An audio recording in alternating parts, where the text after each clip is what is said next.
Hello, everyone. Hey, Joe. Hey, Joe. Welcome to the meeting. So I don't think we have to make any approvals at this point. So why don't we start, because I don't think we have a quorum yet, Haley, right? You have a quorum. Okay, good. So why don't we start with introductions? Welcome to the Grants and Programs Committee. So I'll start with Pat. Hi, my name is Pat Kimmel. I'm a recovery advocate and the chair of the Maine Recovery Council. Gordon. Gordon Smith, I'm the director of opioid response. I'm here with Tucker Pay, my summer intern who run off to get a power cord, or we're going to have to change laptop. So he'll be on with me in a minute. Awesome. Haley. Haley Tranco with the Attorney General's Office. Ella. Hi, my name is Ella Capin with the Attorney General's Office. Mary. Hello, I'm Mary Coyne. I'm the coordinator for the Maine Recovery Council. Liz. Hi, Liz Blackwell-Moore, she, her pronouns, and I'm the director of Cumberland County Public Health Department. Todd. Hey, good afternoon, everyone. My name is Todd Brackett. I'm the sheriff in Lincoln County. Brendan. Hi, Brendan O'Neill from the Attorney General's Office. Chastity. Hi, everyone. Chastity Tool with Maine Access Points. And my name is Joe Everett, and I'm the president and CEO of the Opportunity Alliance here in South Portland, and I chair this committee. So welcome. And Chastity just popped something in the chat about the minutes. It's very hard. The meetings are fast and furious, so we're having a hard time because it's a lot of work. So we'll get those to folks as soon as we can. So let's dive right into the agenda. So we're going to pick up where we left off last week with the discussion around the LOI and the application. So I'll turn it over to Mary. And Mary, if you want to just set the stage per your email to me earlier, that's great. I think it'll be a great conversation today. Great, thank you. So my hope for at least the beginning of today's committee meeting is to discuss the letter of intent and grant application process, how they interact, and also a little bit more generally. We spoke about that a few months ago, but have been pretty focused on some of the application components and requirements. So my hope today is that with the letter of intent live, we can start to think through the processes and systems for which we'll, one, evaluate the letter of intent, the timeline for us to do so, and then what next steps look like from there. To brief this committee, the Finance Committee just wrapped up about half an hour ago and started some discussions around what sort of support and services the council may need as we continue to move forward with the grant application process. So if there is time, it would be wonderful to hear from this committee around what some of those needs may look like, because the hope is to generate an RFP, essentially, a draft form, or hopefully something close to final for us to review at the next full council meeting, so that we are able to move forward and publish that, and then hopefully have additional support on board once the grant process itself is administered and we're looking more towards contracting and then ongoing reporting oversight. So that's where I'm coming from today. Again, more of process and big picture questions. I'm working with finance to develop a budget template. Ben has offered to help support that and provide very valuable insight into some of those requirements. And then also regarding the scoring for the grant application, working to use the feedback from you all last time to finalize that. And again, if part of what the committee is looking for is maybe some scoring training or something like that, my hope is that at the end we'll have time to discuss that. And if it feels appropriate to hold off on moving forward with a rubric right now, happy to do so. But if not, I'll continue to move forward with what I have. So I will start to present. Haley, would you mind sharing or giving me permission? Thank you. Before I begin, are there any questions or things we can talk through now? Just Mayor, just from curiosity, have you received any letters of intent? I have received some, and have worked, with Haley. Thank you for your support to help answer questions too that have come in. I believe we have around 15. I still need to go through from when you all did your test submissions. And some people had difficulties at first.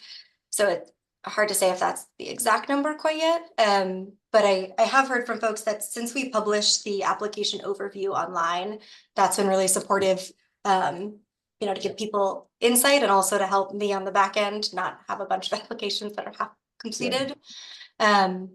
I will continue to monitor that and let you know, let you all know if, additional guidance or support is needed. My intention is to provide quick updates at each of our meetings around, generally speaking, how many letter of intents we've received. But otherwise, I don't plan to share how many applications per pillar, or any of the details around organizations and things like that. Great, well, thank you, and I hope you don't mind. I find it most convenient to send people to you rather than me forwarding something that may not be the final, and I figured that there's an additional benefit because you then get to know where that interest is coming from. And so know who you might be hearing from. So thank you for doing that. I know it takes some time. Thanks. Yes, of course. And I have an email template now, Gordon, so it makes the responses a bit quicker. But Gordon has, for interested applicants, Gordon has directed them to me via email to share the link to the website and letter of intent. And I'm also encouraging folks to submit to our newsletter, or subscribe to it so that they can stay up to date on information. If other committee members would like to do that, you're more than welcome. But all the information is also on the website. All right. There I go. Oh, that's not shared.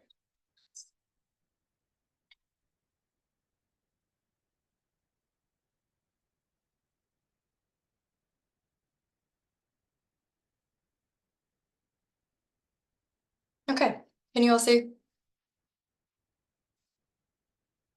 Great.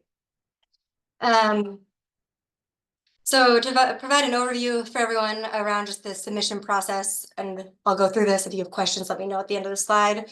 But as a reminder, applications for the letter of intent submissions are all due the 28th of June, no later than 4:59. And that saves me from being online far into the evening.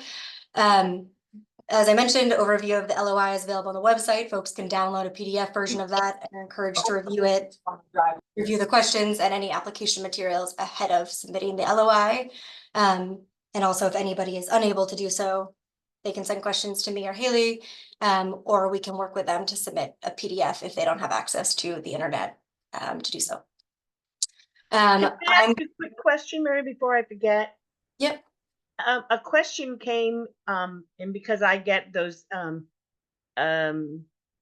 emails about through the info line there about whether they could apply or not. So I'm assuming that you're going to handle all of those questions, you in the AG's office, so I won't respond to that one. Yes, Haley and I are doing that, and Haley has provided a great amount of support in doing that. Yep. Okay, So thank we you. have those. Yes, good question. So we're monitoring, as I mentioned, those as they come in to both Qualtrics and also questions that could come in to the info inbox. And then we're providing any sort of clarification or support as needed. Again, thank you, Haley. We also are working to keep track of the questions that we receive, so that within the next week or two, the intent is to post a frequently asked questions page to the website. Again, just as this continues to generate, more applications and more folks are looking to apply, hopefully it'll save us some time on the back end.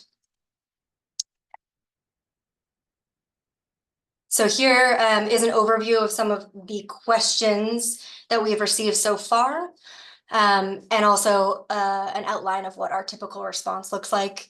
Again, Haley's been very helpful in sort of crafting these to meet the needs of each specific question. but generally speaking, this is the guidance that we're offering. Because most of this is information we've already talked about, I'll just give everyone a couple seconds to review these questions, and then as you read through it, please let me know if there's any questions around the response. Oh, and I see Bruce, your hand's up.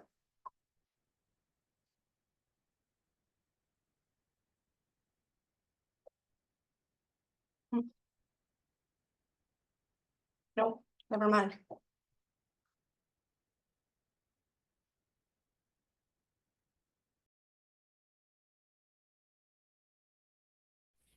I see Bruce in the attendees. Yeah, I just promoted him.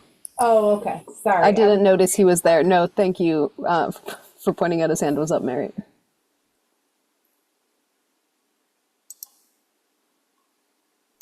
A little bit of context. So the last question, can multiple organizations submit a letter of intent? Yes, we said multiple organizations can submit, excuse me, if a project or program involves more than one organization, we said that they are welcome to apply. And the guidance we gave them was to have the sort of primary organization submit it with their information, and then in the question that asks if this is a collaboration project, to obviously note that, and then with the option, if you select yes for that question, to then upload a report of a regional collaboration process. And that was Brendan's suggestion, you know, especially if municipalities are working together, that what they do is they just include some sort of overview of the project and how the organizations are working together to achieve that. And then if there was anything, you know, notable or about that organization and some of the work that they've done previously, that would be helpful for us to consider. We've also encouraged them to complete that. Really, the intention there was to have another opportunity for them to, you know, provide some of the organization information we asked of the parent organization for whatever partners that they may have in that section. And again, if anyone has any thoughts or questions around this set of FAQs, please let us know. Before we move on, though, I'd also like to ask the committee if there are any questions that you all, you know, could imagine may come up in the future around the process that would be helpful for us to review now. So far, I feel like I've been able to provide guidance around the questions that have come up, and most of them have been again discussed in some capacity or another within the committee, but I don't know the questions that aren't asked, and I am so in the weeds of it that if you all have any suggestions of things that we can think through now, that would be incredibly helpful.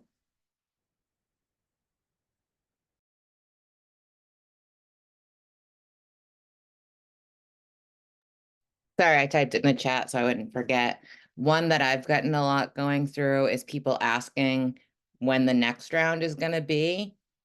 And I've been telling them that that's unknown, that ultimately this is calendar year 24 and 25 funding.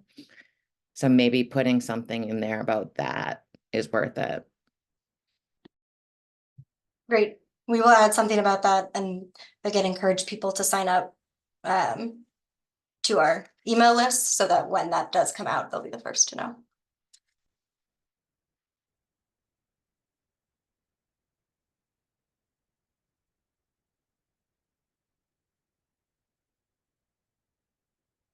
Any other anticipated questions? Or questions that you all feel you could use some clarity around?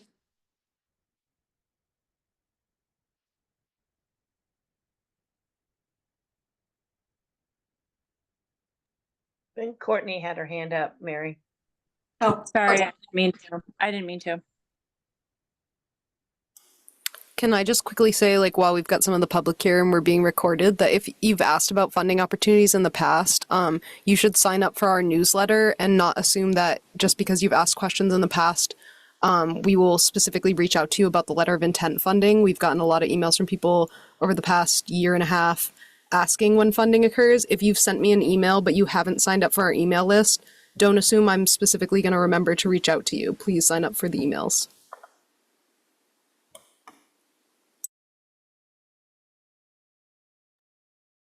And while we're on public record, a reminder that the place to sign up is on the calendar web page of our website, and it's on the right-hand side. You can include your email. Mary, did we send this out via press as well?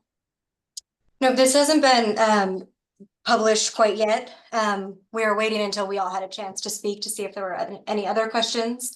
But I don't anticipate sending that FAQ out through the press, but maybe your question, now that I'm saying all this, is more about the letter of intent.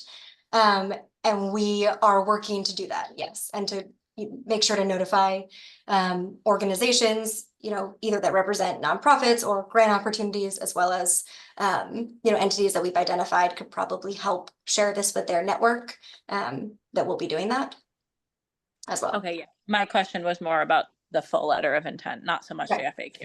Yeah, that's in process, and we have a bit of a timeline set up. And the reason behind that, keeping in mind the June 28th deadline, is just when this first went out to folks, there's feedback that's received, and it's helpful to stay on top of that feedback and input in real time. So just waiting a couple days between things. Yeah, Brendan.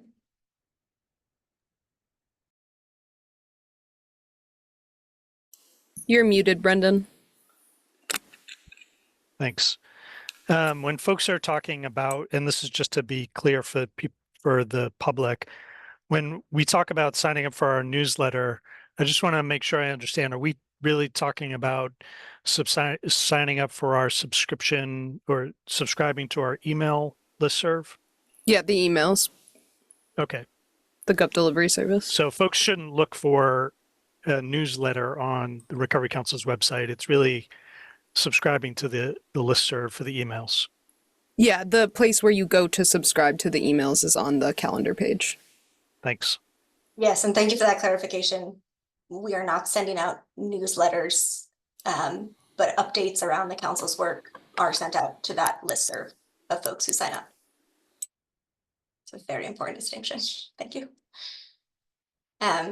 All right, if there are no further questions around this, Haley and I will work to publish something to the website. And the process that I'm going by right now, and please feel free to weigh in, is if there are questions that come up that we don't have guidance around, or we don't feel like we can confidently answer, I will plan to email Pat and Joe to let them know. Also speak with the Attorney General's office in case there's information I missed or that was on record that we can share.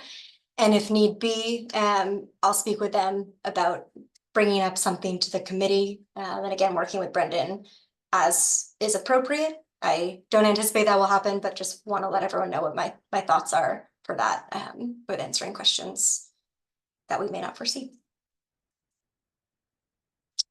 All right. So majority of what I want to discuss, as I mentioned, is now really around when the letters of intent are submitted to us and we're ready to review them, who exactly will be doing that. And this recommendation is pulled from discussions that we've had in the past. So this is all up for discussion, and I'll just go question by question here, excuse me, to get input from everybody. But the recommendation that I'm making, again, from input of the committee, is that the Program and Grants Committee will be the one to oversee the evaluation of the letter of intents. We will divide up into subcommittees or something like that.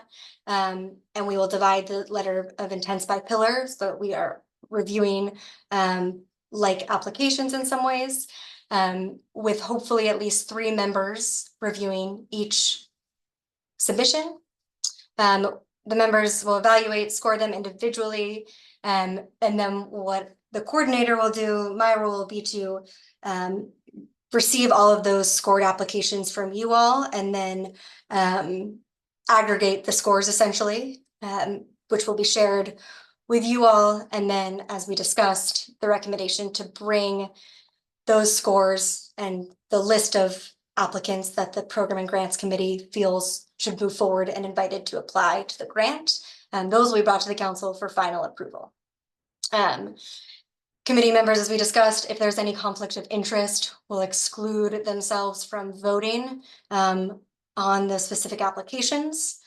And maybe, and this, posing this as a question for discussion, if we also feel like it's appropriate for committee members to excuse themselves from voting or from evaluating any applications under the same pillar that they are also applying for, or their organization may be applying for. And as I mentioned, those scores will be aggregated and reviewed, and we, as a committee, will bring a recommendation forward to the full council. Before we move on, I know that was sort of a high level overview of these processes, so I'm going to turn it over to you all with questions or thoughts around what was just mentioned. Yeah, Pat. So it refresh my memory, wasn't it determined by consensus or a vote that this committee would score and bring the recommended list to the full committee for a vote to move forward to the grant process?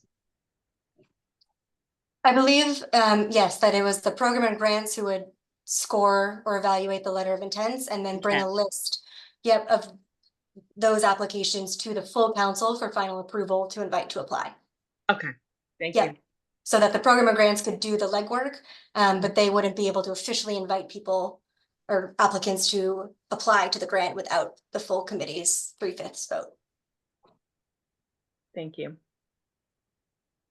Yeah, Gordon?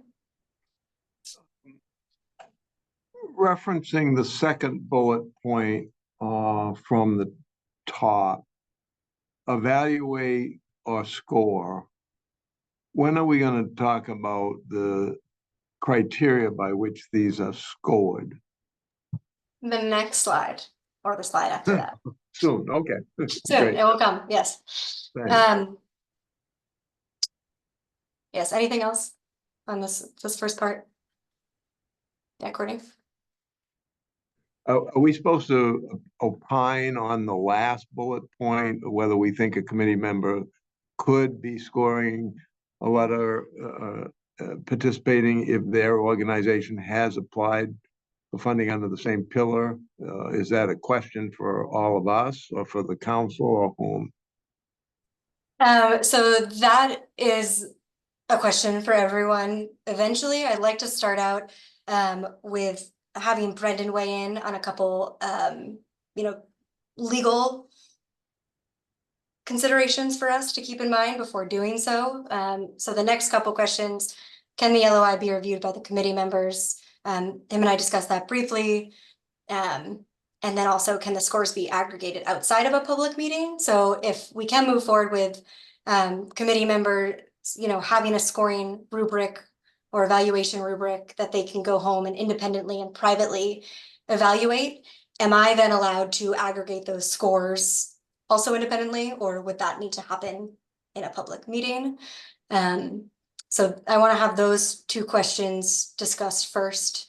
And then also with conflict of interest, I want Brendan to weigh in on that before we get to that last question. Is just a follow-up, is this the appropriate time to do that, or do you want to go through some of the other slides first? I'm gonna have Pat respond and then turn it over to Brendan and then go through this. Got it. Yep. Pat. I'm gonna let Brendan respond because I have thoughts on the conflict of interest in the scoring piece, but I'm gonna let Brendan go first. Okay, and Brendan, 1 second before you do, Courtney, is your hand raised? I don't see you. But we might need to let her in. Haley.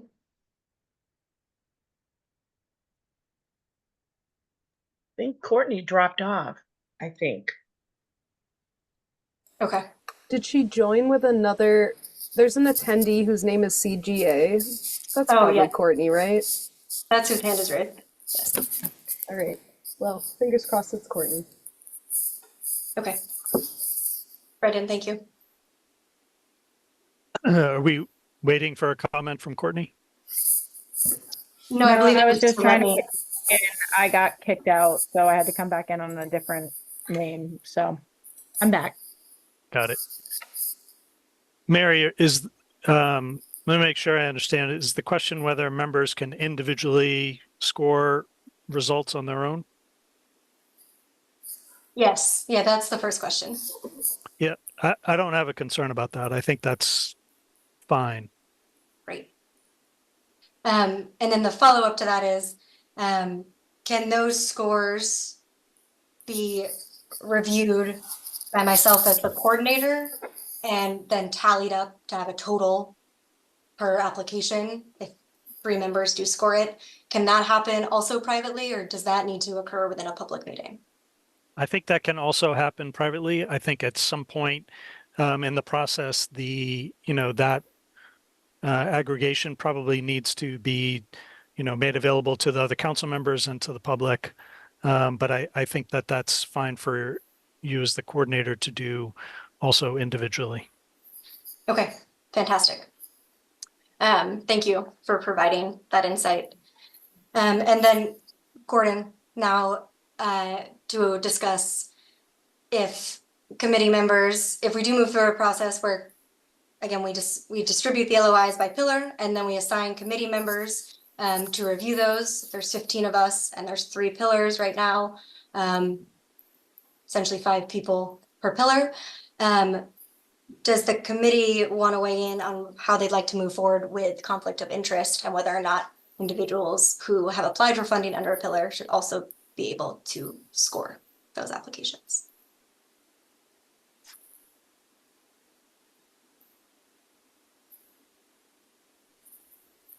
Is it possible just to get clear on LOI versus applications? I just feel like we're using them interchangeably, and I'm assuming you're talking about the LOI, scoring the LOI, or are you talking about scoring of the actual applications? Thank you for that clarification. I am speaking just about the letter of intent process right now. And I use submission and application and LOI interchangeably, but I will be better about just using LOI. Help clarify. Pat? So I know Maine is small and the degree of separation is hard to do, but it is just me, only me. I think that if a committee member or their organization has applied for funding, I think that for me, that's a conflict of interest, and that committee member should declare that a conflict and not be able to score that application. I just think for the general public, it doesn't look good that a member of the council is scoring their own program's application. Pat, can you also weigh in on whether or not you think that, let's say if, hypothetically your organization that you worked for applied for treatment funding, do you also believe that, you'll exclude yourself from voting on your specific letter of intent, but you still think you should be able to move forward with reviewing and scoring the other treatment pillar LOIs? So that's a harder one for me to answer. I think off the top of our head, I think that if my organization is applying under treatment, I may want to volunteer to do prevention or harm reduction.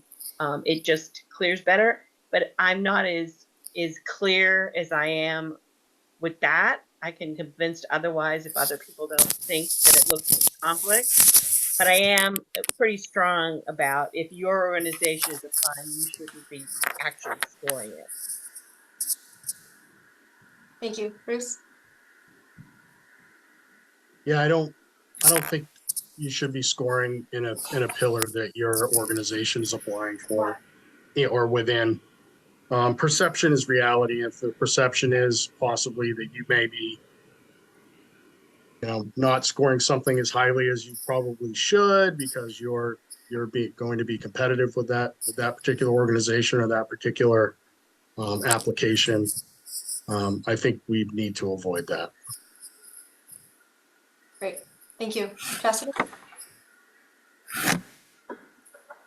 I'm having a hard time getting behind people have to not do an entire pillar. Like definitely if we are personally connected to one, that makes perfect sense. But being removed from a whole pillar, that feels like things could get really complicated because everyone's connected in different ways and like could be multiple pillars. And also we're all experts in one thing or another. So being removed from something that you're an expert doesn't feel great either. Oh, that is weird. The notification I just got while I was talking, it told me I was done talking. So that was strange. That's it. I lost my train of thought with that. Okay, I got you. But if we take away the ability to vote on applications within a pillar, it also takes away a subject matter expertise. Thank you. Kina?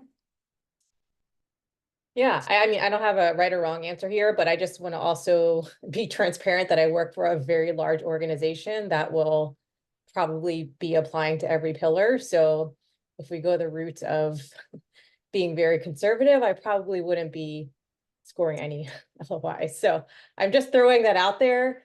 I mean, I agree that it is also nice to have someone on the subject matter, score. I don't have a right or wrong answer, like I said, but I just know that we want to be realistic as well in terms of how many LOIs we're reviewing and yeah, thanks. Great. That's a very helpful perspective. Thank you. Todd? I'm sorry, I didn't hear Dr. Thacker, but I tend to agree with, I just wonder if, I understand where Bruce is coming from, but I just wonder if there's only going to be like 3 of us on in some of these groups, if 1 or 2 of us have to, have an application or are connected to an organization that has an application in the same pillar, how's that gonna play out? And I'd also ask, and I know this is, I don't think you have the answer to this question, but it's on my mind. How are these going to be ranked? I mean, is it an average of the 3 scores you get, and then in some pillars you're only going to have 2 scores, so the average is going to be lower? You know what I mean? Those are the kind of things that are on my mind. Thank you. And I hope that there will be some clarity around those questions when we start to think about the process for evaluating the LOIs and also the criteria for doing so. So hang tight on that one. Any other thoughts around, oh, yeah, Bruce? But it doesn't say only 3, it says at least 3. Right? Mm-hmm. So potentially could be more folks scoring. It could be, and I do believe that, the committee can have a more robust discussion around that if we feel like it's needed. The at least 3 was a recommendation, that I pulled from my research and also seen other grant, evaluations, usually having an odd number if needed. But my thinking with that would be, we can either, as Todd was mentioning, we can either average those, in which case the more votes and scores we have, I think the more accurate the representation would be around that application's true score in some ways. Or we could rank them and we can aggregate the scores and go on from there, in which case we would take into consideration the total that the applications could be scored out of. Courtney? I'm pretty torn on this one. I hear the arguments of, not the argument, the thoughts of both kind of sides of this. I mean, I definitely agree that if you as an individual organization applied, you can't score your own application. That's very clear to me. But I don't know exactly where I land on the rest of it. I am concerned about losing the subject experts, like, Chastity at MAP, might put an application in, and Chastity's like a very well respected harm reductionist. I would want her scoring harm reduction applications. So I guess I'm just like torn and I don't know what to do. On a side note, I did have a question for Brendan. Brendan, you might have just said this, but did you say that individual scores of committee members will be public knowledge and the aggregate? Is that correct? I think my initial instinct is that would be a good idea.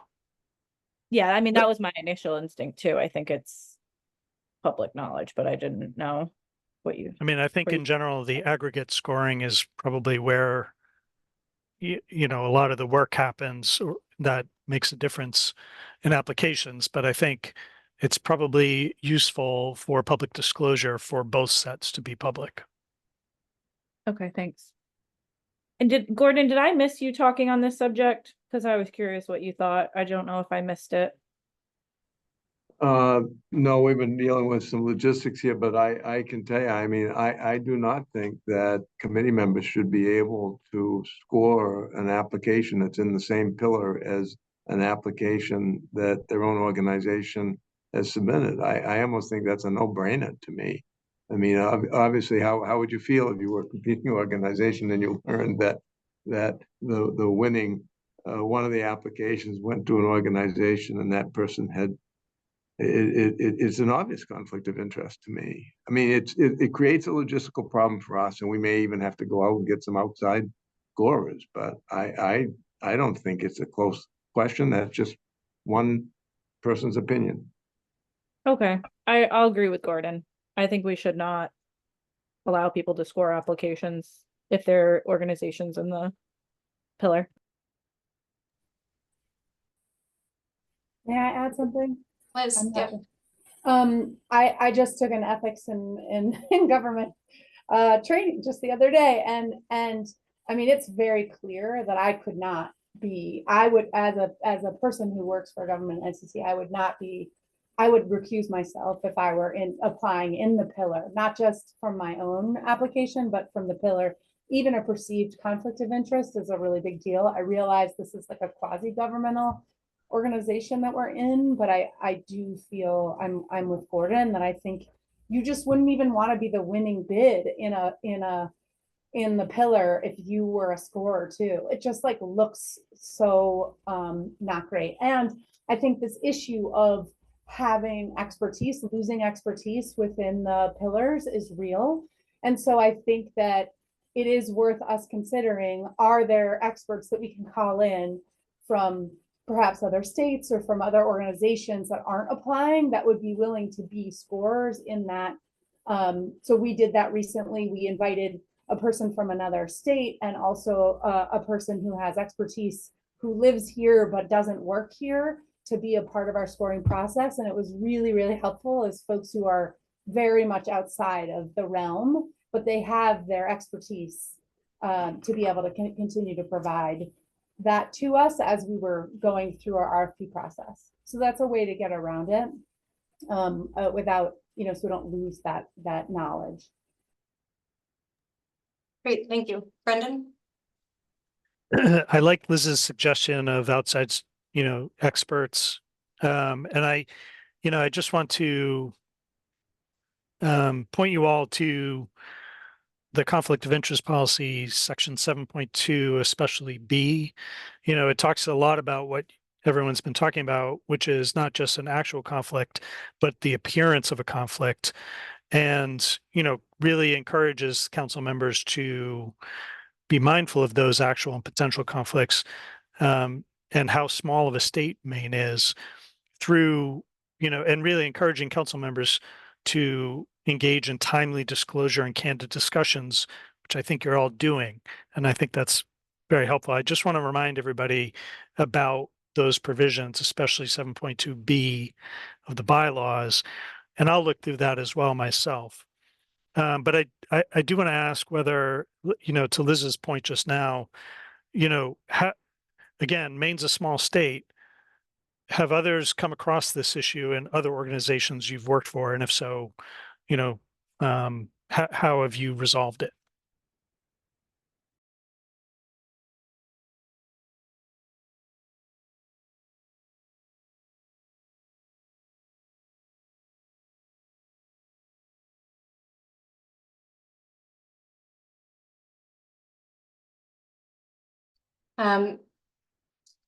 Todd, I'm just gonna see if anyone wants to weigh in on Brendan's question. If your hand's up to weigh in on that though, please chime in.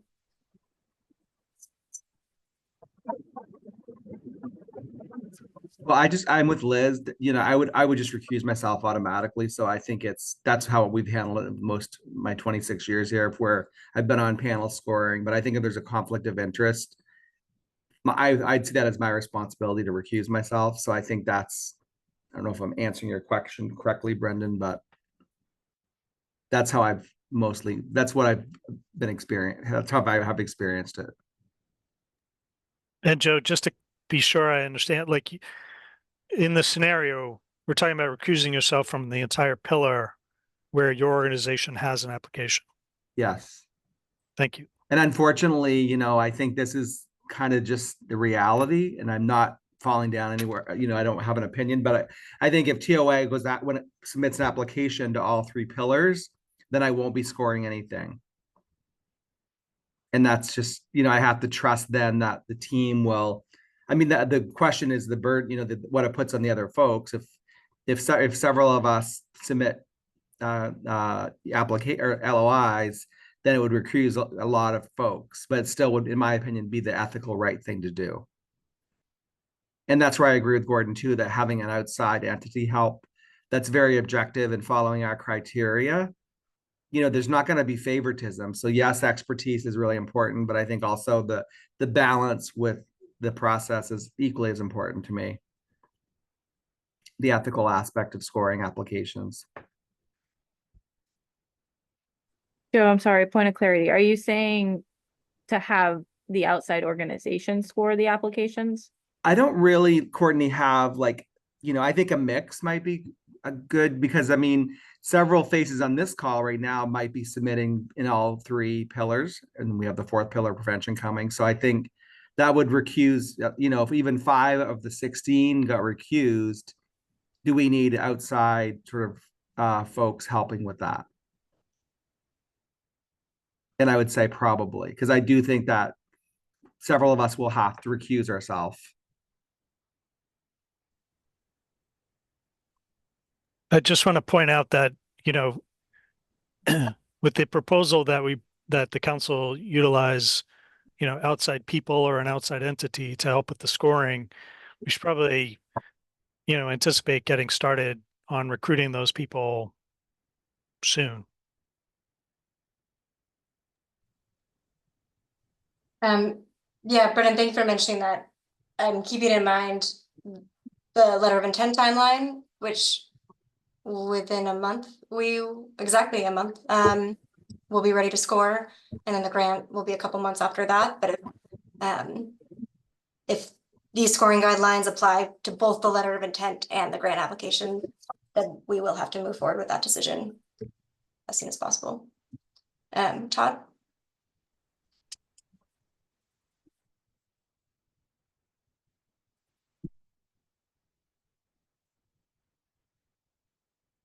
Can you hear me now?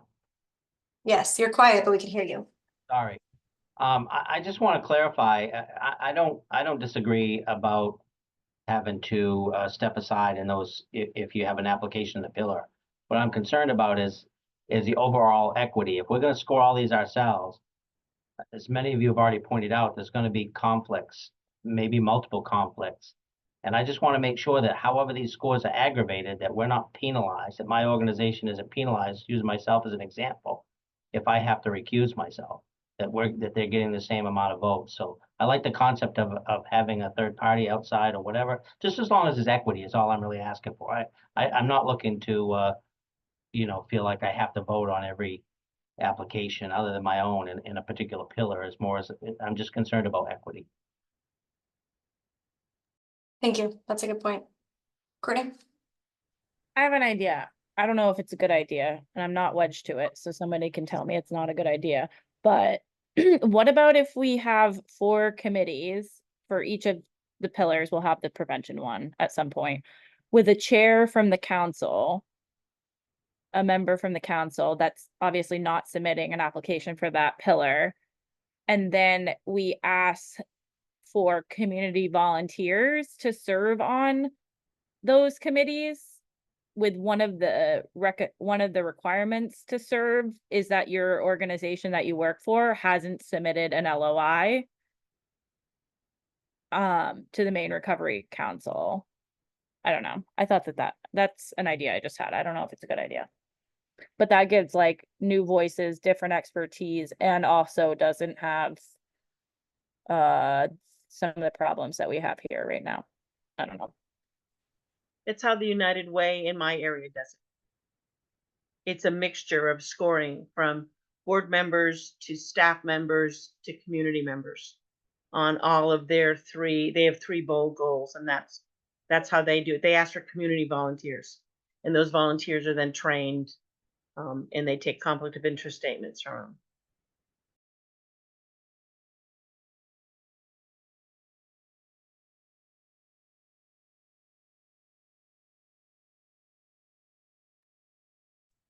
Thank you, Courtney. Brennan, I don't know if you, not to put you in the spot, but have any thoughts or want to weigh in on just from the legal side of things, if that process would be doable of inviting community members in before we continue the discussion.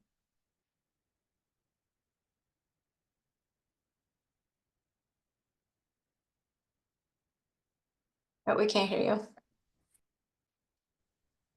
My initial instinct is I don't have a problem with that, but we do have to be mindful that, you know, council members are the ones who have the authority to make a recommendation. So I'm not really sure how that would work, but, you know, I'm happy to talk more with Pat and with, you know, others, Liz, who suggested out of state score, you know, people, but initially, I don't have a concern. Happy to hear from others if there is something that I should be mindful of.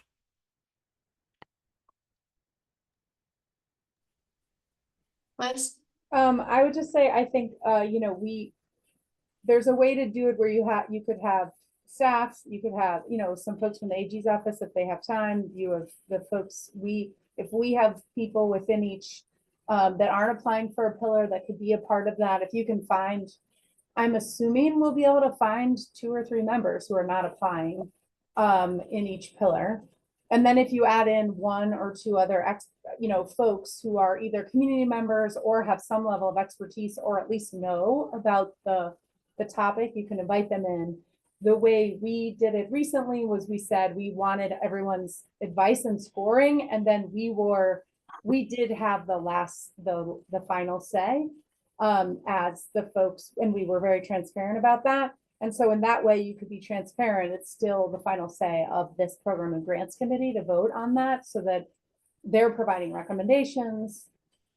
I mean, in the end, we went with what the whole group thought was the right thing. Like, it worked out great that way. But it's a way to do it where you don't just give away, you know, it's not like any old person can be a part of it, or if there's a concern about that. I think a mix is really a nice balance.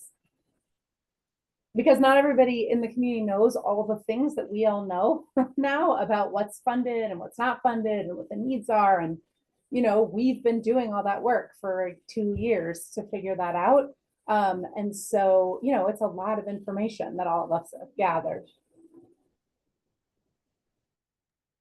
Thank you. Courtney?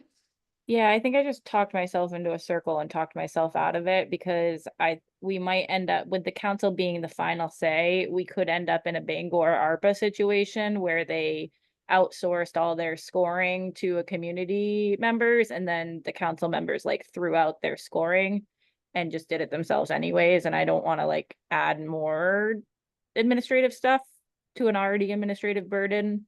So I'm back to, it should just be council members, and we can find at least 3 people that don't have a conflict in a pillar to do this.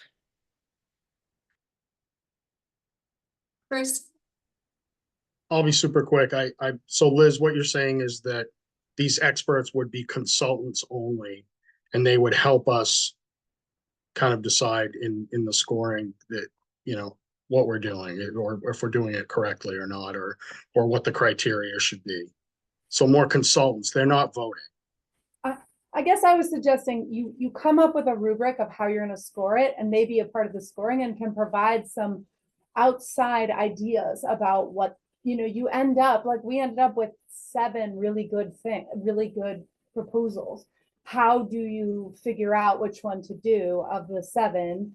You know, we had them providing their expertise on and asking questions like, what would this one look like? And did they didn't tell us who the exact person is and the exact people that they're going to be working with. And, you know, they just asked really good questions that allowed us to think more, you know, objectively about the proposals. So yes, they were kind of like consultants. They did score them in the same scoring model that we were using. So we had a scoring model, like a rubric that we were using to score them, and they did it too.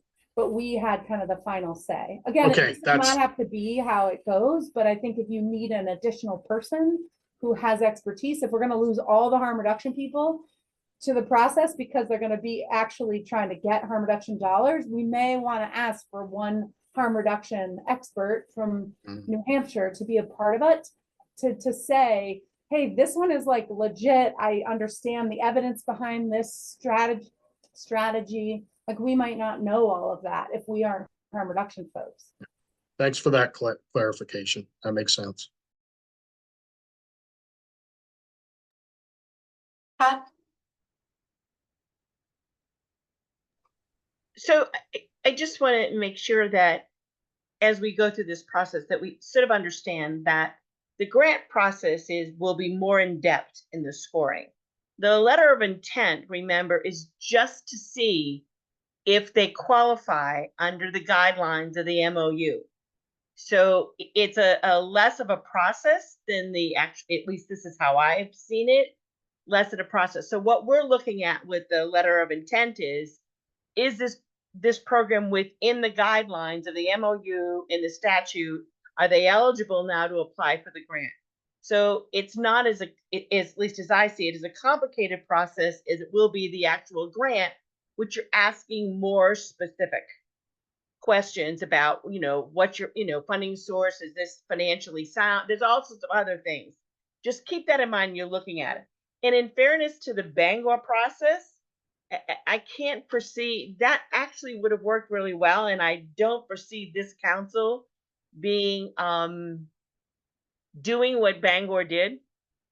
Program still got funded, it still happened, but the process itself was extremely fair. And part of the issue was that the city council didn't quite understand what their role was in this process. And I think this council does understand. But you know, as we go through this, and people start pulling themselves out, we may be people short of applying for these grants, or I should say, even reviewing the letter of intent. So I think we have to keep an open mind about letting people from the outside in, because you don't want one person scoring them. So again, we have to keep an open mind as to Maine is a small place, and the conflict of interest is all over the place. And we have to be, and as Todd Brackett pointed out, we want this to be a fair process. And we want everybody to have an equal and feel like they got a fair process in receiving these funds. But I think if you keep in mind, remember that LOI is about looking at, does this program that they're attempting to, do they pass enough so they can apply for a for the larger process, which is the grant. Thank you. Thank you, Pat. I also want to mention, you know, to your point, in terms of just the logistics of supporting a scoring process, like we're discussing, and having outside members be part of that, it will be difficult for us to know really anytime in advance of the actual LOI due date, what sort of conflicts, you know, we may, not the conflicts we may have, but the amount of members who may not be eligible or may not want to vote due to a conflict.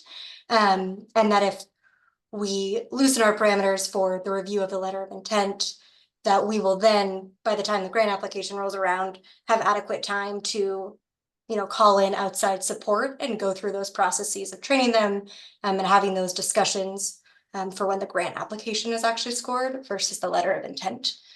So I just want to mention that as something that I'm thinking about as well. This next slide is, as Pat sort of alluded to, when thinking about the purpose of the letter of intent, I wanted for us to be able to think about that and also make sure we were all on the same page before looking at what the evaluation criteria would look like and what we feel is most appropriate. But based on discussion so far, is there anything anyone else wants to include regarding the conflict of interest specifically and the voting by pillar? Yeah, Brendan? Sorry, that was a mistake. I don't have a comment. No worries. So I will move forward, just again, providing an overview as you see on the slide here. The purpose of the letter of intent, and this is from the information I've gathered and trying to put it into some words, again, to help us stay grounded and focused on the evaluation we're speaking of specifically. Looking at it really as, our first step in the process of determining whether or not applications are even eligible to apply for grant funding. We've also discussed the LOI as a valuable part of the process for us in terms of, gathering more information from the community around what programs and projects are looking for funding, to really do what we did back in November. And then also to have more information around the amount of funding that we anticipate will be requested, so that we have more information to then make a more streamlined and hopefully supportive process on our end, and also for the actual applicants of the grant as well. Brendan? Thanks. I just want to make sure that, at every step of the process that we're very clear publicly that just because somebody's asking for a particular amount of money in a letter of intent doesn't mean that they will get that amount of money if their letter of intent is, chosen to be fleshed out as a full application. Yes, thank you for that clarity, Brendan, and also to make sure that's stated. And again, I think alludes to really the information gathering component of the letter of intent for us, and that it is not a full grant application. It is the first step, and really for us to have more information, and also to make sure that the projects are aligning with the boxes we have to check, mainly around the approved uses of this settlement funding. So with that in mind, I want to discuss how it will be reviewed. And we just talked about the process a little bit more on our end of things, and setting that up and what it looks like for the involvement of members or outside community members. But in terms of the actual evaluation piece, last meeting we spoke about some of the requirements we hope to see in the grant scoring rubric. But for the letter of intent evaluation, that will be much more streamlined for us. So I'll come back to this slide, but I pulled together two different potential scoring processes for us. And again, please feel free to weigh in as you all feel appropriate. But one way of looking at this would be for us to all, have certain evaluation criteria, and then have questions within each of those different categories for us to consider, and having it be on a score on a scale of, let's say, 1 to 10. And I didn't include it here, but that can be, 10 being exceptional. I think this organization is beyond qualified, or 1, if more information might be needed, or I don't think that this organization has the capabilities quite yet to perform, the project activities that are outlined in the LOI. And something that the council and committee has spoken about is the opportunity to write notes around each of the scoring categories. So you'll see that reflected here. I believe that was mentioned, specifically in the situation where these are scored independently and privately, that there was the option for further elaboration on why a score, was given in the way that it was. There's an option to us here, again, thinking a score of 1 to 10 or something of that nature. And we could determine that scale for each of the criteria that we determine. We could also do something a little bit more straightforward and looking at sort of some yes or no questions. Is this organization eligible to apply? And pulling these directly from the letter of intent application.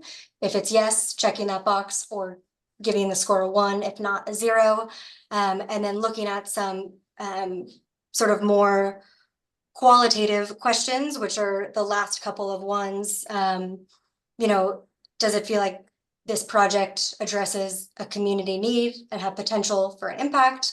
We can look at questions surrounding the budget, sort of the project approach in general. And that could be on a scale of 1 to 10, 1 to 5, more subjective, but also very targeted questions for the reviewer to answer based on their evaluation of the letter of intent.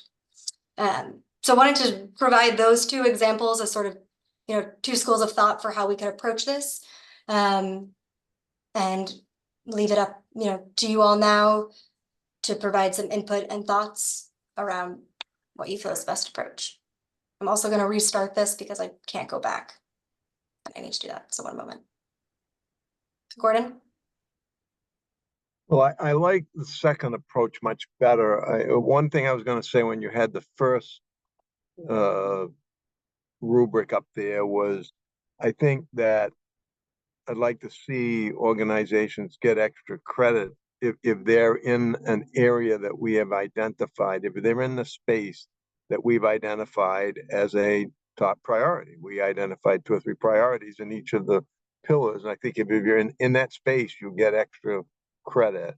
I also like the question about, is this likely to have an impact or is it serving the populations that are traditionally underserved? And you've got that question in there.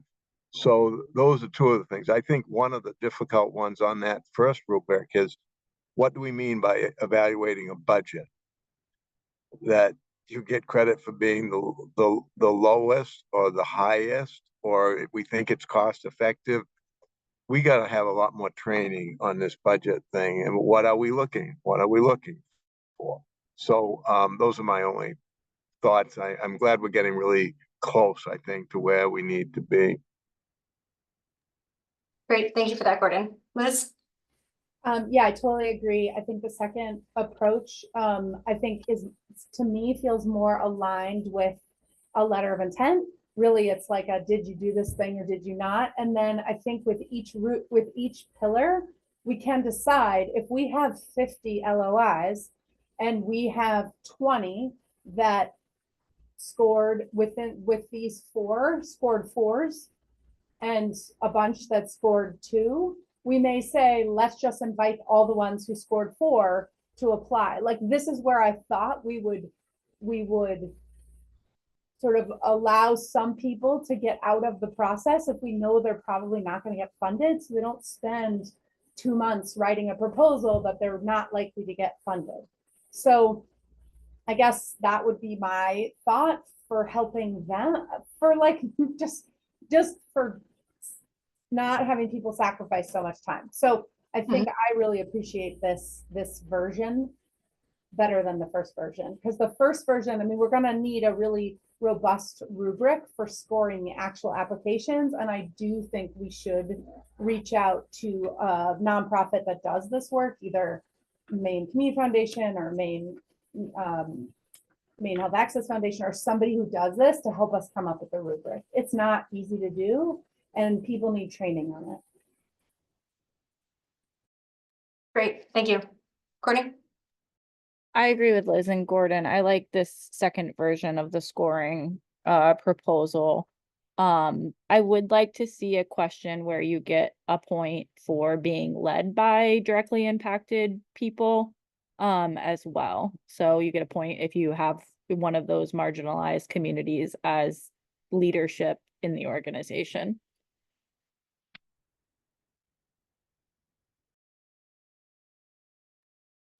Have you in a second, Brendan, and I may be remembering incorrectly, but believe we had a discussion at some point around whether or not we could incorporate that in the scoring. It may have been the targeted populations. Do you recall anything around whether or not that was just an information gathering piece for us, or if we had to, or if we were allowed to include that piece in I our think- evaluation? I think Brendan just stepped away for a second. Oh, okay. Pat? I still have a problem with the leadership question that Courtney had. I mean, I can go with it. I just, I don't know. So, I am going to go to Liz though, with Liz talking about, I like the second one, I should say that. But when we score 1 or 0, should there be should there be a little bit more of a range in there, is what I'm thinking, than just yes or no? Because you talked about if we had so many there, that this would sort of weed it out a little bit. That's where I am with that. But I like the second one much better. Again, it's a letter of intent. It's not meant to go too deep. It's, did they, get the feasibility of it? So that's where I stand on this one. Yeah, I appreciate that. I think it's a great point, and part of my thinking behind this was that the first 4 questions, which have the 0 or 1 scoring, those questions are directly pulled from the application or from the letter of intent. And so those would be quick yes or no's. I was thinking maybe for the counties, if more than one county was potentially, served, that could be on a 1 to 3 scale. But I think the last 3 questions, again, are definitely more on the qualitative side and would need a different scale for looking at that. And so if anyone has any suggestions for doing so, those are gladly welcomed. Liz? I don't necessarily have a thought on the scale, but I was gonna say, I mean, we did ask the questions about, does the proposed project provide services to underserved or folks with large, barriers? And we also asked the question about, is it run by an organization who's been more impacted? It feels like we should give score points for both of those things, because those are things we want to see. So I'm with Courtney on both of those, getting some level of scoring, whether it's 1 point or whether it's just additional scores. So even if they aren't an identified priority strategy, we may continue to move them forward because they are led by people who've been impacted, or we know they are serving a group of people who have not been served. Okay. So would you recommend that with these sort of first questions, we could add something along those lines, of if they're serving one of our identified populations, that would be an additional point, and could just be part of our scoring evaluation in general? Well, you already have it there, right? You just have it as TBD. Yeah, just add it as a score, like add a point system in there, whatever we end up doing for the other scoring guidelines. Okay, great. And then Right. Courtney's suggestion is to add the leadership. So if I can, I don't know if everyone's aware, the last time we had this conversation in a public meeting, we received a rather a long email in response from a woman who runs a treatment center, who's not a person with lived experience, and felt very insulted by the fact that we alluded in some way that she was less than. And I think we have to be cautious of that. I wouldn't mind if a question was in there about hiring in general of people with lived experience, or what is your staff, is your staff hire them? But I really struggle with the fact that you are giving points to people who with lived experience as the leadership. Again, I probably sound horrible saying it, but again, this woman really sent an email that she found extremely insulting, that she runs a huge agency, a huge outpatient service. And so she felt very insulted by the conversation that we had. And I think we have to look at it. You're going to give extra points for people who have organizations with someone with lived experience. And so someone who doesn't have it, they get less points. And again, I understand hiring people in general, whether that's leadership or whether that's as a counselor or whatever that is, I get it.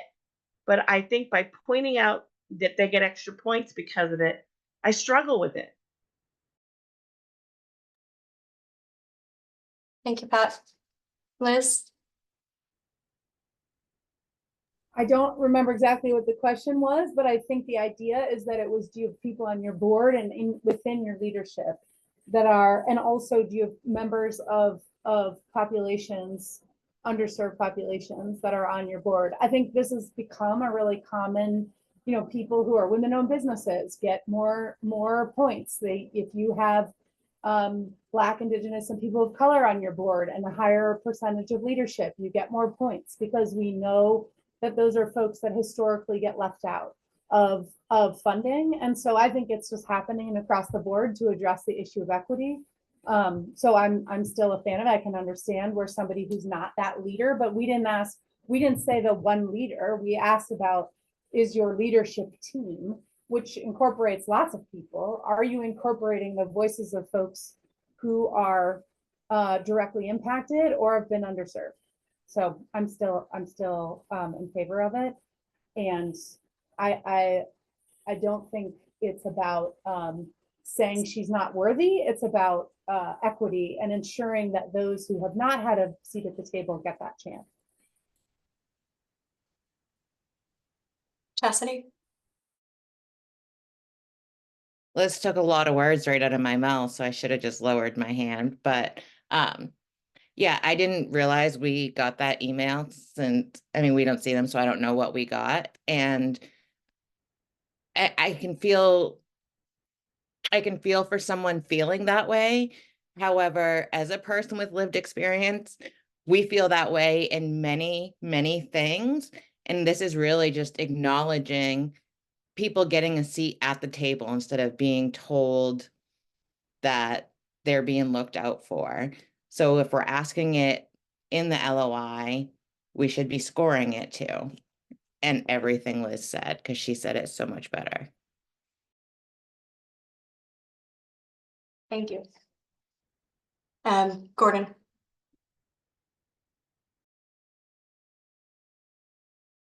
You're on mute, Gordon. I'm tempted to have Brendan speak first, but I think it's a difficult issue. I lie somewhere between the two approaches that have been laid out, somewhere between Pat and Courtney, in other words. I think we absolutely want to encourage people with lived experience and affected others to apply. I think I'd want to see I think it's very important, the exact precise language in the question. For instance, I could not support if it said, if your organization is led by a person in, with lived experience, and you get an extra point. But I think something that acknowledges have people, with lived experience been involved in the planning? Are they on your board? Are they on your staff? Do you intend to include them? Something that shows that inclusion, I think, is fine. I think something that's kind of narrow that says, that basically knocks you down if your CEO is not a person with lived experience, I couldn't support that. Thank you, Gordon. Brendan? I'm joining the conversation late and I apologize. So I may not get this right, but I just wanted to see if council members could, and maybe you don't want to take the time now to do this, but sort of playing a little bit off of what Liz and Chastity were saying, and possibly others who I missed, is the intent of having that, of trying to gather that information about leadership and representation in management, is it about yeah, essentially what I'm looking for is for council members to explain in a little more detail why that's important. And what I've heard so far is sort of equity, a seat at the table, which are important things. I'm wondering, is there, is sort of what behind this, and maybe council members could talk more about this, the value in somebody having that kind of experience of, to their organization, of being able to help their organization be more effective because based on their own personal experiences. I don't know if I may not be describing it properly, but I'm sort of wondering whether this is whether this is possibly as much about the benefit to the organization of being able to provide services, in a targeted, effective way within Maine.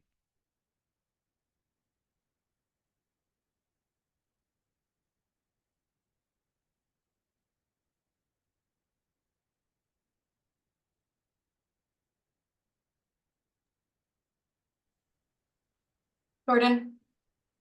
Or Gordon, are you gonna weigh in on Brendan's question? Or a separate matter? I simply hadn't lowered my hand. I'm done. Great. Courtney? I had the worst time with that in Portugal because it doesn't automatically lower when you're on your phone. To answer Gordon's question, the exact wording of the question is, does your senior leadership and or a majority of the board identify as the following? And then there's a list of minority populations and or people with lived or living experience of substance use. And Brendan, yes, there's kind of a twofold intention. The first fold is that why I advocated so hard to include this in the LOI is because folks who have lived or living experience, this, just to bring it back to where this money comes from, and I get a little emotional when I talk about this, but this is blood money from Purdue Pharma and others. This is the money that was made off the lives of people who use drugs and our family members, our deaths, actually. They murdered thousands of Mainers, and this is the redemption or the attempt at redemption for that action. And so my intention and why I've advocated so strongly about this is that folks with lived or living experience and minority populations have been the most impacted. That doesn't change or negate treatment providers' wonderful, amazing commitment to our community members. But there is a different level of impact that happened to our folks because of this money. And the intention is to help ensure that the money makes it to the ground to folks who have been directly impacted by the actions of Purdue Pharma and others. The original advocacy around this lawsuit attempted to create reparations for those harms and was lost a long time ago. And it's not a fight we'll need to get into again, but not a single, very little, if not any, of this money is actually going to people who have been harmed by Purdue Pharma. And so my intention with this question and ensuring that it gets a point is to ensure that we recognize that in our actual scoring process, and we center that. And also the evidence behind folks with lived or living experience is solid. It's evidence-based. It is best practice to include people with lived experience in all decision-making processes, whether or not top or bottom of the organization. And then finally, I'm sorry, I'm on a rant, but it's really important to me, if it's the only thing I do on this council, is that the question is broad intentionally, right? It's not the one CFO or the one CEO has to be a person with lived experience. It's senior leadership and or a majority of the board, right? It's centering a larger part of the organization. Okay, I'm done. Courtney, can you just sort of your second point about evidence-based, can you just tie that to what it's evidence? Can you be more specific and just say what the evidence base demonstrates about including people with lived experience in the organization? Yeah, the evidence base of peer support and or people with lived experience shows that people are more likely to enter treatment. People are more likely to sustain long-term recovery when they have relationships with people in recovery and or who use drugs. Housing rates go up. I mean, I could write a research paper if you'd like me to, Brendan, on all of the outcomes that increase when people with lived experience are part of leadership and implementation of projects across every single pillar, including like prevention with young people who have been impacted by substance use, leading projects to help other young people impacted by substance use. It may be helpful to have, some citations of that research. Yes. I'm happy to put something together and email it to you, Brendan. Thanks.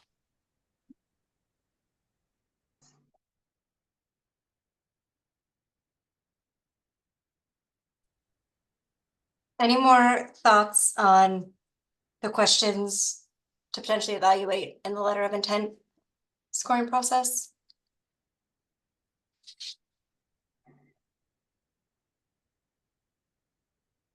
Does the committee, would the committee like to see a question regarding the budget at all?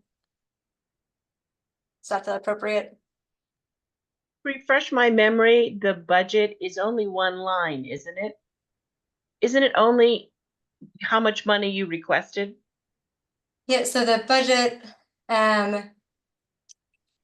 is funding amount requested for year 1 and year 2, if applicable, and then the total funding amount.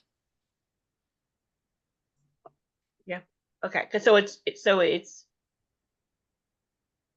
Yeah, so we it's don't have a just an amount. specific budget narrative in this. A question that I was considering that we could potentially include would be just around if that budget felt feasible to achieve the project goals, or something along those lines, but that could also be a question for the grant application when we have more information and a full budget and narrative.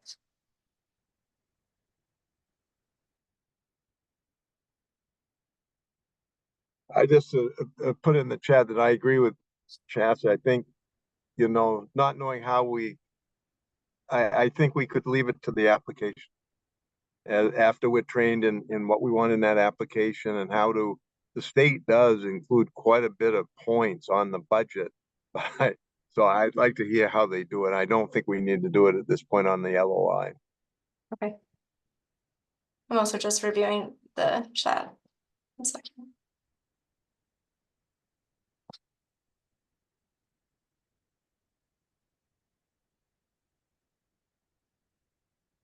Okay, thank you. We'll wait for the budget question to the grant application. Regarding the scoring guidelines, for some of these questions, is there a preference among the committee members around what that guideline looks like? Or any thoughts? Yeah, Pat?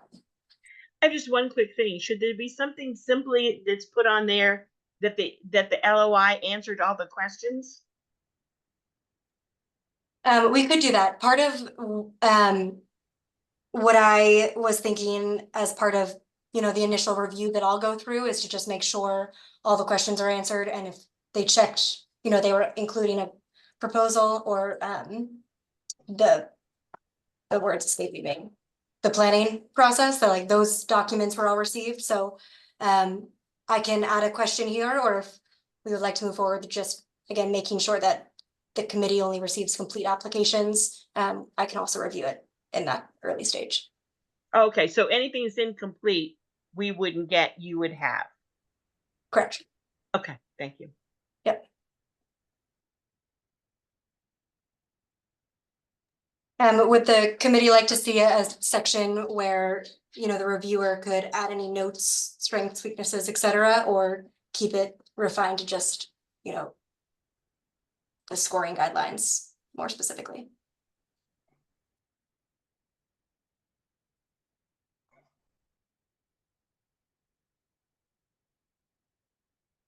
Gordon? I don't see any problem with leaving space for the reviewer to make comments. I mean, we might get more from that comment than just the raw score. I don't see any downside to it, really. And I think the scoring, it ought to be, I don't know, we've talked earlier about, should it be, it's almost like pass fail. You get the 1 or you get a 0. Should it be a little more complicated than that? I don't want it complicated, but I think that's still a question to be considered, particularly if the thought is, well, unless you get all 5 points, you're probably not going to make it to the application phase. That's pretty harsh. Yeah, thank you. I think, as mentioned, the 0 and 1, and really having that binary was the first 4 questions are from the application. So that was whether or not it was completed. And, I agree that especially the last questions, which are more subject to interpretation, would be far harder for us to score on a 0 and 1 scale. But perhaps something like 1 through 5. Hina had shared a scoring guideline at one point that I believe was 1 through 9, that said how the question was addressed in the application, excellent, good, fair, poor. So we could do something like that. If the committee doesn't have any strong feelings or thoughts either way, what I'll do is provide the updates that we've discussed in this rubric here, and then provide a recommendation to send it all out to you around what that could look like. And then we can share feedback from there as well. Again, if there are no strong thoughts at the moment.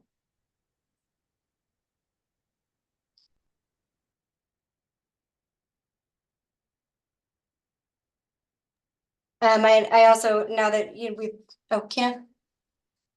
Sorry, I don't have any strong thoughts, but I just wanted to point out, Chastity had put this in the chat, which I think is a really good point. I don't know if this is for the LOI for the application, but do we want a question about collaboration on the proposal?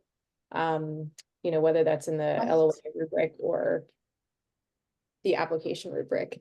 And I put this in the chat too, but I know it's hard to keep track of all this and run a meeting. So just to address, Courtney's points on, asking about leadership, person with lived experience, but also we could ask another question, are people with lived or living experience going to be included in the proposal? These are just things to consider if you're going to go back and make edits. Thank you.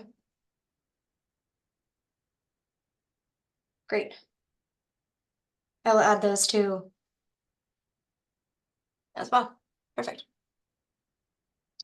So with this discussion, sort of wrapping up around what the rubric is for the letter of intent, I want to circle back to the conversation we had prior to this around scoring and who will be involved in that process.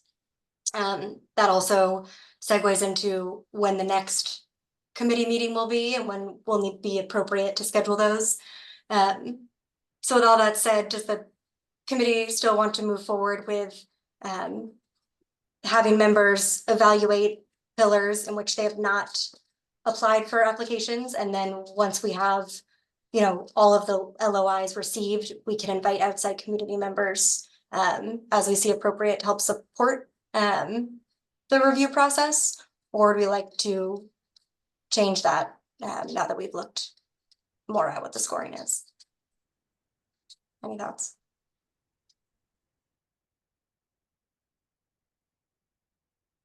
Gordon? I think there was a lot in that question, Mary. I'm not sure I got all of it.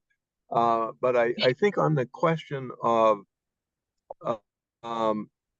potentially getting help outside if we live by the thought that people would not participate in pillars that their organization was competing in, then I think we should, I go back to something that Brendan said earlier on the call, which was we better get started on looking for some people.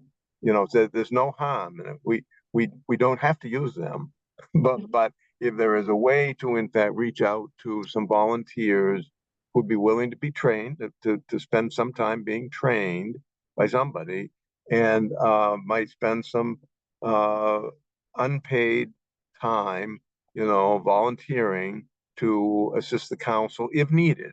If needed, I think we should start looking for people right now. Don't have to use them. Hopefully don't have to, but why not? If we get 20 or 30 trained people, I can tell you that there are philanthropies that I deal with, that I meet with every quarter, that have people I think that would volunteer to help. Okay, that's great. And I believe Liz's suggestion was also to start with the council member networks and Yeah. pulling from staff and other folks. So if that's how the committee wants to move forward, then that sounds great to me. I don't know if, and I apologize for thinking in real time right now, I don't know if there are certain sort of guidelines that would be helpful for me to provide you all in advance of doing that, or if asking, or if you would all just like to send potential names and then we can decide how to best move forward. I'm going to pose that as a rhetorical question for now, and let Courtney speak.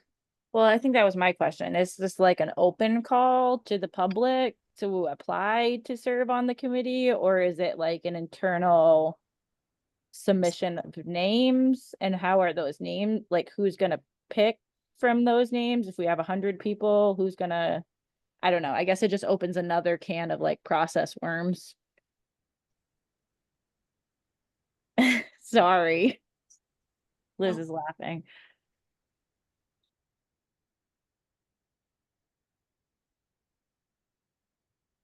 Gordon? I think, Courtney, that those questions can be answered by the council. We can control that. I wouldn't run an ad. I wouldn't solicit the public, but I would. I like the phrase that was used earlier, that we all reach out to our networks. And I mean, a couple criteria, in my opinion, would be this is volunteer work. Nobody expecting to get paid for it. Number two, you sign a conflict of, you will be expected to be to have a level of training that would, you know, not be extensive, but, you know, a couple hours at least probably, and that you'd sign a conflict of interest form. And if we find people that, if they have experience in reviewing applications, that would be wonderful. We wouldn't rule out anybody, but right now we're just seeing if anyone would be willing to volunteer if we get to the point where we need volunteers. We'd make clear that this is just you know, exploring at this point. Thank you. I'm also wondering, and feel free to take or leave this recommendation, but if for the letter of intent, where, you know, again, we don't have a great sense of how many applications will be coming through the door, nor how many members right now will be eligible to score those. If perhaps we opened up the letter of intent scoring to the full council, and set, you know, a standard of how many, we can move forward with the 3, but a standard of how many scores need to take place for a single application, that potentially we could have enough scores within the council, at least for this first part of the process, and then have a chance to have a more robust system and process for which, you know, to reach out to community members. Again, once the letter of intents are come through and we have a bit more time before the review of the grant. Just a thought, And also recognizing the timeline with all this and the limited number of meetings we also have between now and when? Between now and June 28th. So if anyone has any thoughts, let me know.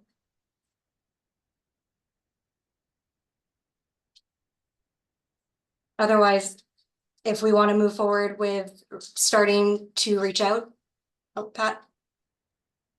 So I like the idea of reaching out, but it makes me feel a little overwhelmed that again, it's one more process. I like your idea, Mary, of seeing where we land with the letter of intent, and once we know who's applied, and I know it gets a little crazy, but I think I think if we look when we know who's applies and who from the council has to excuse themselves, and I believe the letter of intent is being scored by only the grants committee. So we can pull other members onto the grants committee if we need to, from the council. And then I think for this purpose, I think we need to see if we can do it internally amongst ourselves right now, but always have in mind that we may want to have a little job description and an application process. But I think it needs the other pieces. I agree with Gordon. I wouldn't put it out to the general public. I think we can ask people that we know who are content experts to be able to serve as scorers on the larger grant. But the only thing that concerns me is it's all feeling a little overwhelming if at this point we bring on volunteers. But I can be sold either way, but that's just a little bit what I'm thinking.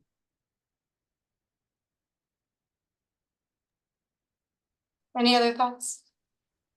I just agree with Pat. I feel super overwhelmed with our process already, and like another layer seems like we're barely getting through right now. And I just wonder if maybe we like take a deep breath, see how many LOIs we get, and reassess. I'll also add in that from an oversight of this process and from my personal professional perspective, I don't feel like I have the bandwidth right now to take on another process. If it happens a few months down the line, that would feel feasible, but I don't feel like I could oversee that with the amount of time and integrity that it deserves right now with all that we have going on. So if we're comfortable with reviewing a letter of intent, scoring evaluation guide,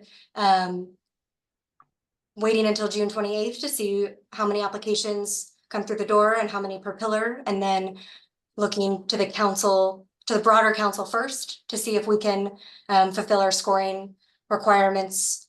That would be great. And then we can open up a discussion then around possibly a process for community members. Would the committee feel comfortable with that approach for right now?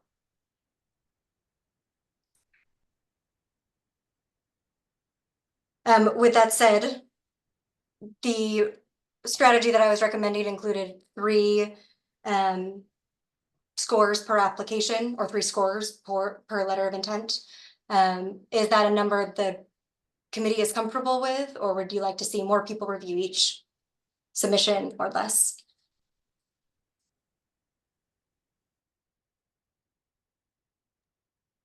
That sounds good to me. I think that's what we usually do for research grants, at least. Fantastic. Okay, sounds good. All right, so as we've already started to discuss last step of the process, this is more of an overview. Less discussion is needed here, but the Programs Grant Committee, or the council at large, selected members to support the process will review the letter of intent applications. Those will be reviewed, and then based on the scoring process of that final rubric, We will all I'll aggregate the scores. We will all determine together which applications move forward. Again, that will be brought to the full council for a vote, regardless of who was actually part of the initial scoring process. And then the selected applications will be invited to apply the council's grant opportunity. The notification of those awards and that outreach, I will oversee for this part of the process. So that will include, again, the notifications to applicants who are invited, and then also notifying those who are not selected to continue with this grant, that they are still eligible for future funding opportunities. But as I mentioned, not this one, and any other information that we have around the prevention grant or other opportunities at that point, I'll be sure to include. And then similar to what we're doing for the letter of intent, as questions come in over the first week or two of that being published, I will develop a frequently asked questions page that will be posted to our website along with an overview. And then I also plan, and this was from best practices that were shared from other states, to host a webinar to provide any assistance that's needed. And I'll work with Haley on an approach to do that. If we can invite community members to join in on that public meeting, what I'll do is request questions be sent in advance, and then go over those in a video format to make sure that's accessible as well. And luckily, fingers crossed for this first application, the technical assistance component won't be too robust, but I'll be sure to walk people through filling out a PDF if that's something that needs support, as well as the budget template and uploading documents and everything like that. Gordon. I think it's really important under that first bullet that the people that are being invited to submit an application, it needs to be very clear that they're not guaranteed a successful application, that they have met the threshold and were interested in their project, but that this is not a decision to fund their project. It's a decision that invites them to submit, again, an application that will compete with all other applications in that pillar. That's probably important enough that I'd probably add that bullet, just so that people are very clear about that. Great, thank you for that suggestion. And similar to the letter of intent, I will provide the council with an overview of what that communication will look like, so we can be sure that everyone has a chance to provide input as needed. So here's my question to people here. We keep talking about training and getting training, and I struggle with where this training will come in, and who's going to do that training. For instance, do we ask a couple organizations to come in and tell them how we do it? Or are you looking for just an overview on how grants are usually scored? Or Mary, do you intend to do the training of the council? So I'm really I'm trying to put it as part of the full council agenda, but I'm a little clear as to what the council is looking for when we say we want a training for scoring these grants. And if somebody can people give me a little feedback on it, I can go with it from there, but I'm just struggling as to who would be appropriate to bring it in and when we bring it in, the training.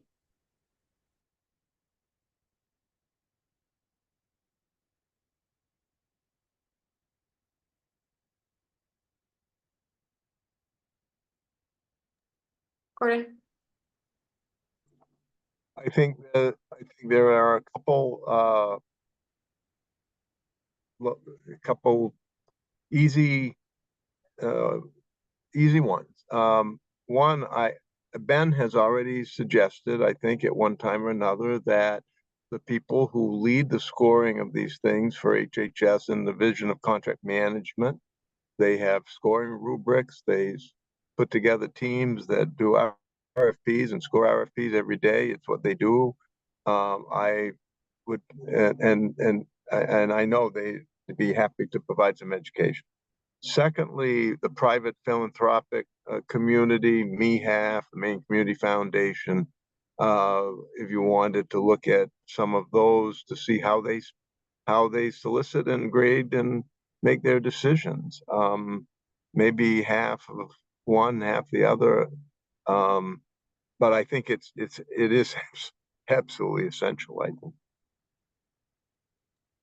So do you think it would be worth the full council's time to have a session where the state came in with some of their how they do it, and then bring in someone from the private sector to bring in, say, for instance, Maine Community Foundations or MEHAF, just to share how they do that, so the council can see maybe the difference between how a private organization versus a state organization scores their grants? I do, yeah. Okay. But Pat, I really think it's this committee. I think we need to be making, Yeah. like, we've talked about how a board functions, that we make recommendations back to the full council. Like, we're kind of on a roll, and then I want to talk, Gordon, on your last comment, because I can't leave that unnoticed. So I think if we could if people are in agreement to get some training, I think we could bring them here and then recommend back. But Okay. Gordon, your comment is so true. Like, we're overwhelmed now. So if we don't get help with the scoring, and I didn't even know, like, I'm one organization, but I have chatter going on everywhere among the programs about this money, plus people out externally asking questions. So I'll be recusing myself from everything. So there's one down. Liz, so I think that we definitely need to get outside help. So let's sort of like get that embedded in our work as we finish our term. Let's make it happen with outside help, because we don't have the staff bench that a big organization does. So what do people think about that? I mean, we can talk about it, but if we could be researching and getting someone lined up, maybe the state could come easily next time. But what do you think, Mary, about that kind of moving in that? And Pat, I'm just talking kind of time frame, because I mean, it's ticking by. We have 2 more meetings before the deadline of these LOIs. Yeah, my opinion on your first point, Joe, and Pat, around having somebody come in to train us on the scoring, I think is fantastic. I think if we're going to be trained on a scoring rubric, I don't want to put too much more time and effort into creating one if it, doesn't fit well with what we're looking for. So I'll be sure a rubric is ready, for that training, and then we can also make adjustments and adaptations as we feel fit. That feels great. And if you are all comfortable with starting that outreach, I am more than supportive. And if there's parts of that I can support, please let me know. I just wanted to be upfront that I feel very focused on these other processes. But again, we'll support as needed and can also create a list or something like that, but probably don't have much. You mean outreach to the people who might do the training? Oh, I thought that was in relation to the support for scoring and beginning to think about that as council members. And Gordon, you kind of suggested, well, you outright said you're going to like do a little reach with people. So I think if we all do that, be thinking about it. Yeah. We don't need a process yet, but be thinking about it. But I think we need, somebody's got to outreach to the people who might do the training, but Ben would be clearly the person to outreach to the state side. And if you need my or Pat's help to reach out to the private philanthropic side, just let us know, Mary, and we can tell you who to reach, or we can do it ourselves, whatever. We all want to help you to reduce the number of tasks you have in front of you. Great, thank you. I think if we move forward with having committee members just start to generate sort of a list in their heads of people that we could reach out to for that subject matter expertise for each of the 4 pillars, that would be really helpful. And then, Gordon, as you're mentioning, once we're ready to actually reach out to folks, if you'll have recommendations in mind, that will just make the process move along that much faster. So I'll do that. Just a question while I'm thinking about this, like who to ask or whatever. Is it people who haven't submitted an application to the Maine Recovery Council, or can they have submitted an application? No, No application across all pillars, no, completely untied to the money. yeah. In other words, we're looking for retired people. Well, Or Pat, like Well, you've spoken honestly, about you. Pat, that's, you say it as a joke, but you No, kind of I'm actually thinking are. of a couple people who are actually retiring this year who would be perfect. But I yeah, also think, Pat, you've spoken of United Way, Gordon's spoken to MeHAF, Maine Community Foundation. I mean, they're easy reaches, and I Mhm. believe Maine Community Foundation is sort of getting into this. yeah. So like, and maybe MeHAF too. So like, there might be some like possibilities with those, and then yes, then it's people that have worked in the field that might have time to do it. I would So be Mary, I think interested it's in a both and. training. It's Okay, I would be wonderful. interested in a training from the state and from MeHAF. Nothing against Maine Community Foundation. I just happen to know folks at MeHAF and trust them. But So- I love to have a training from them too. So Joe, you and I will get together and talk about when's the next grants meeting? So June 11th. So Mary, and just we have 7 minutes. The agenda, I think we're kind of finished with LOI, right? Mhm.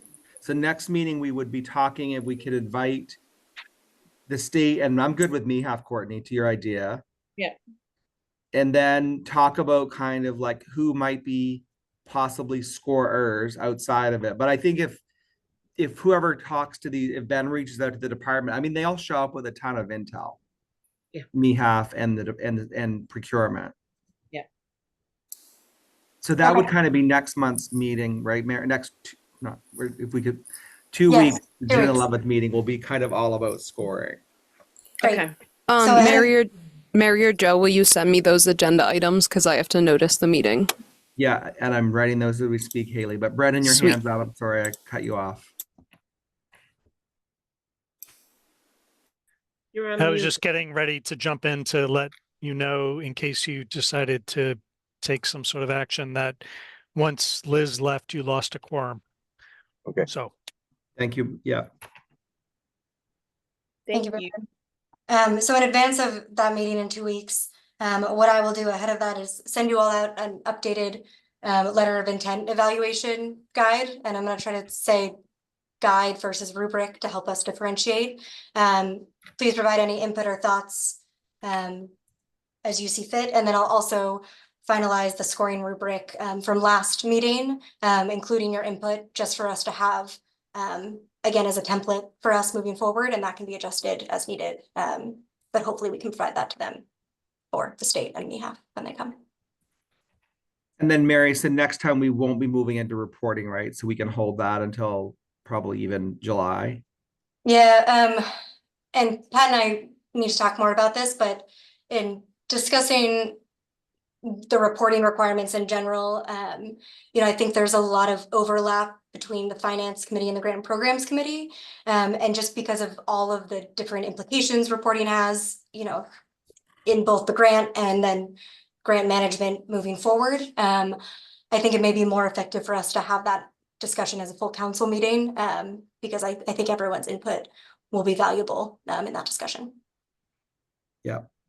But the following, if you need a recommendation for the next agenda, hopefully at that point, we'll have a grant application that's more or less ready to publish, and we can review it all together to prepare for the July council meeting.